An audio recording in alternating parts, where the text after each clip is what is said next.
From the age of 12, we were told that if boys pulled our hair or poked us with pencils, it meant that they liked us.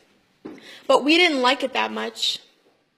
We were 13 years old when we would walk down the street and had men look from our feet to our face, and we'd listen as they completely replaced our identity from human to object. As they said cringeworthy things to us, we wanted to run. We were frozen in place but continued walking fast-paced, turning on whatever sidewalk was closest just to get away, even if it didn't lead us in the way that we were originally going. Because Mama always said, if you see a strange man following you, you go to the other side of the street. And remember, if they ever grab you, scream. And that is something we had to learn at the age of 13 because we are just young fiends. We were spanked by the boys at our school, but it was cool because it just meant we had nice bodies. And they rated our bodies on a scale from 1 to 10. And if you were a 10, you would learn to spend your days hearing whistles, purring, and damn girl. Because if you were a damn girl, then that meant you weren't a damn girl at all. You were just a toy labeled, do whatever you want to me, even though I don't agree. And we had to watch what we wore because if too much shoulder was showing, we had to change our clothing because it distracted the boys from their learning.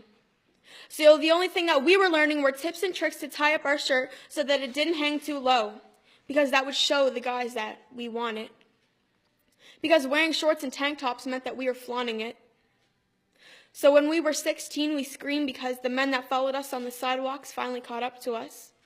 We quietly said, please don't touch us there. We know we're asking for it by wearing these heels, but we just feel so uncomfortable, so stop. But that meant go. We said no, but that meant yes, so they grabbed us and unzipped our dress. They threw us down where our dignity sank lower than the ground. They hovered over us and we pleaded for them to stop. They got on top, and you don't need to know the rest because we're some of the 68% of victims that will never tell a soul, so we'll just grab our dresses and go home, take a few showers, and try to get some sleep.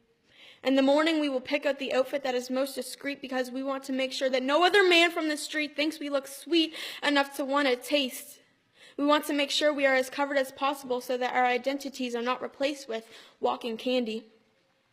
And we will sit at the back of class where nobody will ask how our weekend was because if they ask, we might just burst into tears. And we will live in fear.